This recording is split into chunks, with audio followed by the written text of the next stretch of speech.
কর্তব্যরত অবস্থায় এক বিএলও কর্মীর মৃত্যুর ঘটনার পর বিডিওর কাছে জোড়া ডেপুটেশন। পূর্ব বর্ধমান জেলার মেমারি 2 নম্বর ব্লকে ডেপুটেশন জমা দিলেন বিএলও এবং অঙ্গনওয়াড়ি কর্মীরা।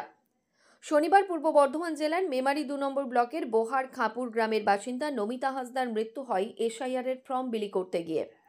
তার পরিবারের দাবি, অতিরিক্ত চাপের কারণেই এই মৃত্যু হয়েছে তার। মেমারি 2 নম্বর ব্লকের বিএলওরা তাদের ওপর কাজের চাপ সৃষ্টি করা হচ্ছে বলে অভিযোগ তুলেছেন। সোমবার তারই প্রতিবাদে মেমারি 2 নম্বর ব্লকে বিডিওর কাছে ডেপুটেশন জমা দিলেন সমস্ত বিএলওরা।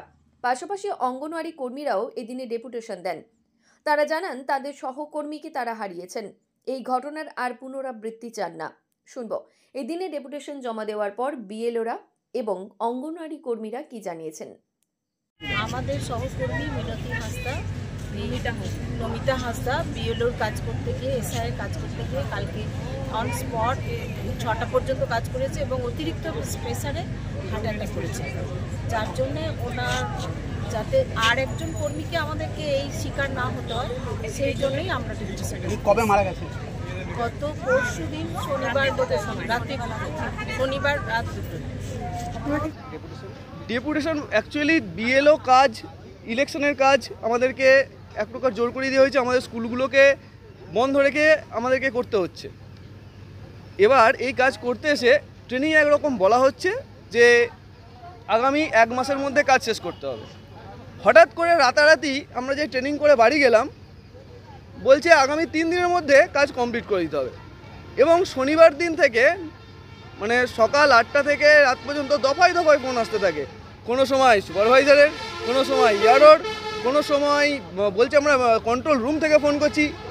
এবার এই চাপ, এই অতিরিক্ত চাপ, এখনই 50% করে দিন, এখনই 80% করে দিন, এখনই 90% করে দিন, আগামী সকালের মধ্যে রবিবার 8টার মধ্যে কমপ্লিট করে দিন, এগুলো সম্ভব নয়। প্রথম কথা। দ্বিতীয় কথা হচ্ছে উনি হয়তো মানে মোবাইল আজকের দিনে যে ডিভাইসটা ব্যবহার করতে দিচ্ছেন, সবাই তো এই মোবাইল অ্যাপসের মধ্যে স্বতঃস্ফূর্ততা নাও হতে পারে। তিনি হয়তো বুঝতে পারছিলেন না, তার উপর এই অতিরিক্ত প্রেশার, উনি ঘাবড়ে গিয়ে উনি আর এই চাপটা সহ্য করতে পারলেন না এবং তাকে আমাদের ছেড়ে চলে যেতে হলো। তারপরে সপ্তাহে যে কোনো সময় দেখা যাচ্ছে কি যে কারুর হয়তো কম আছে বা যতগুলো ফর্ম বিলি করার কথা তার থেকে একটু কম হয়েছে, সেগুলো রেড মার্কিং। তিনি ভয় খেয়ে গেছেন যে এই আমার নামটা রেড মার্কিংয়ে কেন, মানে এই আতঙ্কিত। আমরা প্রত্যেকটা বিএলও চরমভাবে আতঙ্কিত।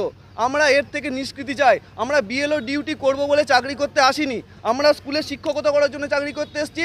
এর থেকে আমাদের নিষ্কৃতি দিয়ে আমরা যাতে আমাদের পুরনো জায়গায় ফিরে পেতে পারি, আমরা যাতে বাচ্চাদের শিক্ষাদান করতে পারি, সেই দিকটা দেখতে পেলে আরও ভালো হয়। আমরা চাই না এই কাজ করতে, এত মানসিক চাপ নিয়ে আমরা কাজ করতে পারছি না। এসআইআরের এনর্মাস চাপ দেওয়া হয়েছে, তাতে তিনি ব্রেন স্ট্রোক করেছেন এবং আমরা দ্ব্যর্থক ভাষায় প্রথম থেকে বলে আসছি এটা মৃত্যু নয়, এটা রাষ্ট্রীয় হত্যা এবং এই হত্যার দায় ইসিআইকে নিতে হবে।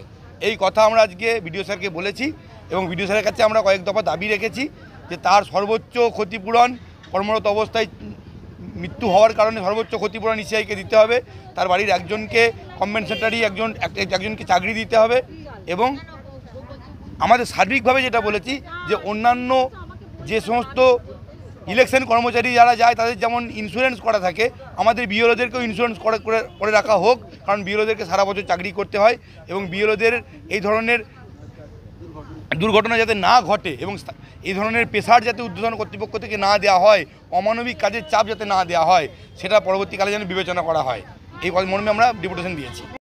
মৃত্যুঞ্জয় যশ, অনন্যা সাঁতরাপালের রিপোর্ট, সংবাদ আজকে নিউজ।